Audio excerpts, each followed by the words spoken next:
हाँ जी भाई, कैसे हो आप सभी लोग? कर रहे होगे तैयारी तो अच्छे से बहुत। आप लोगों में से बहुत के डाउट है कि किसी के 50 नंबर है, किसी के 52 नंबर हैं, किसी के 55 हैं, किसी के 63 हैं कि ऐसे है कि मतलब कि 50 के आसपास किसी के नंबर हैं, है ना। आप लोगों को ये भी डाउट है कि मेंस में क्या हम दोनों लैंग्वेज का यूज़ कर सकते हैं, इंग्लिश का भी और हिंदी का भी। बॉन्ड कितने साल का होता है EMRS में, रोल नंबर अगर किसी ने गलत फिल कर दिया है तो इन सभी क्वेश्चंस के मैं आप लोगों को आंसर दूंगी इस वीडियो में। तो देखते हैं। सबसे पहली बात है, बॉन्ड कितने टाइम का होता है। EMRS में कोई बॉन्ड नहीं है भाई। EMRS में कोई भी बॉन्ड नहीं है। EMRS कोई बॉन्ड नहीं भरवाता आपसे। बॉन्ड किसी किसी ऑर्गेनाइजेशन में है, जैसे मैंने देखा है DDA में। DDA में अगर आप 2 साल से पहले छोड़ते हो तो आपसे 3 लाख का बॉन्ड भरवाते हैं वो लोग, ठीक है। EMRS में कोई बॉन्ड नहीं है, अभी तक नहीं है ऐसा कुछ। उसके एक आप लोगों को पूछते हो कि प्रोबेशन कितने टाइम का। प्रोबेशन वही 2 साल का होता है। प्रोबेशन वही है 2 साल का, ठीक है। और प्रोबेशन टाइम में आप लोगों को किसी भी दूसरे एग्ज़ाम के लिए NOC नहीं मिलती। दूसरा है, रोल नंबर गलत फिल कर दिया आपने तो फिर क्या होगा। देखो भाई, अगर आप रोल नंबर गलत फिल करते हो ना, ये किसी भी एग्ज़ाम की बात हो, रोल नंबर सबसे इम्पोर्टेंट चीज़ होती है एग्ज़ाम में। अगर आपने रोल नंबर गलत फिल कर दिया तो आपकी OMR है वो रिजेक्ट हो जाती है, ठीक है। रिजेक्ट हो जाती है तो उसके बाद का कोई प्रोसीजर अगर है तो मुझे तो नहीं पता। अगर किसी की ऐसा एक बच्चे के साथ हुआ है तो अगर किसी को पता है कि OMR गलत फिल हो जाए तो उसमें हम क्या कर सकते हैं, क्या हम आगे स्टेप ले सकते हैं, ऑर्गेनाइजेशन से रिक्वेस्ट कर सकते हैं या नहीं, उसमें ठीक होगा या नहीं, तो आप बता दो कमेंट बॉक्स में। अदरवाइज़ जितनी मुझे नॉलेज, अगर रोल नंबर आप गलत फिल करते थे तो आपकी OMR क्या है, रिजेक्ट हो जाती है।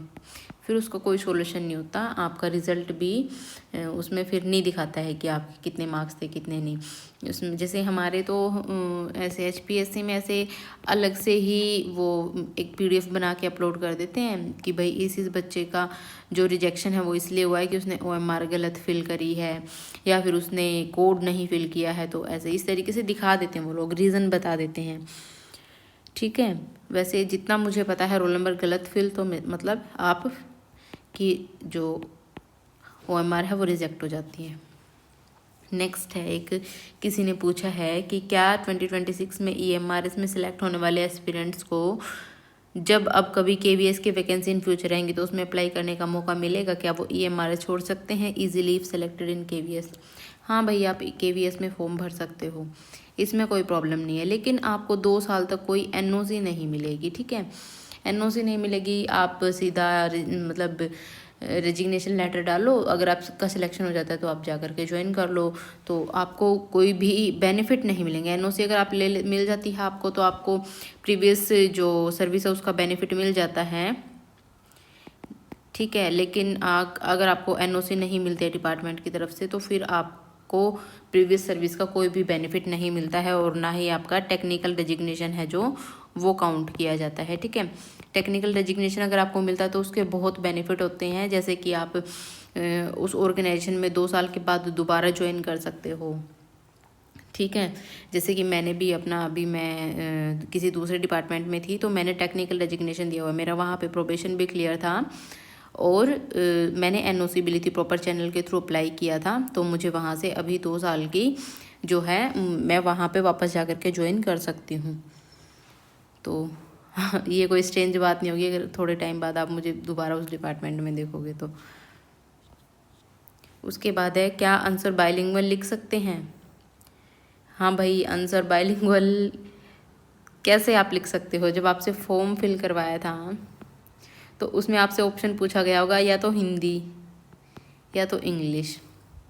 बायलिंगुअल तो आप यूनिवर्सिटी एग्ज़ाम में भी नहीं लिख सकते, यूनिवर्सिटी एग्ज़ाम में भी अलाउ नहीं होता बायलिंगुअल लिखना, तो यहाँ तो फिर भी आप कॉम्पिटिटिव एग्ज़ाम दे रहे हो, ठीक है। तो या तो आप इंग्लिश या फिर हिंदी, एक ही लैंग्वेज यूज़ कर सकते हो। और CS वाले स्टूडेंट हिंदी के लिए मटेरियल कहाँ से लाओगे, इंग्लिश में ही करना पड़ेगा आप लोगों को, तो नहीं कर सकते आप लोग हिंदी में, ठीक है। तो एक ही लैंग्वेज आपको ऑप्ट करनी है, या तो हिंदी या तो इंग्लिश, और वो भी आपको फॉर्म फिलिंग के टाइम पे पता लग गई होगी कि आपने क्या ऑप्ट करी है, ठीक है। उसके बाद है नेक्स्ट, क्या सिर्फ ओसवाल बुक से काम चल जाएगा आप लोगों का। आप लोगों में से बहुत लोग पूछ रहे हैं कि ओसवाल खरीद ले, काम चल जाएगा क्या, हमें प्रीति अरोड़ा भी खरीदनी पड़ेगी। अगर आपको थ्योरी पार्ट भी कवर करना है, ठीक है, आपको बिल्कुल पाइथन सीखनी है एक एक लाइन बाय लाइन, तो आप प्रीति अरोड़ा को परचेज़ कर लो, ठीक है। अगर आपको लगता है कि आपको पाइथन पहले से आती है, बेसिक्स भी पहले से आते हैं, आपको DBMS भी आता है, आपको नेटवर्किंग भी आता है, ठीक है, आपके सारे कॉन्सेप्ट्स क्लियर हैं, देन आप ओसवाल की बुक ले लो, कोई प्रॉब्लम नहीं है, ठीक है। उसमें आपको क्वेश्चन एंड आंसर की प्रैक्टिस मिल जाएगी सारी की सारी। और मैंने ओसवाल की बुक का और प्रीति अरोड़ा की बुक का आपको डिस्क्रिप्शन में लिंक भी दिया था पिछली वीडियो के, इस वीडियो में मैं आपको दोबारा दे दूँगी, आप लोग वहाँ से देख लेना। और आपको कुछ ना कुछ डिस्काउंट में मैंने देखा था मिल ही जाएंगी वो।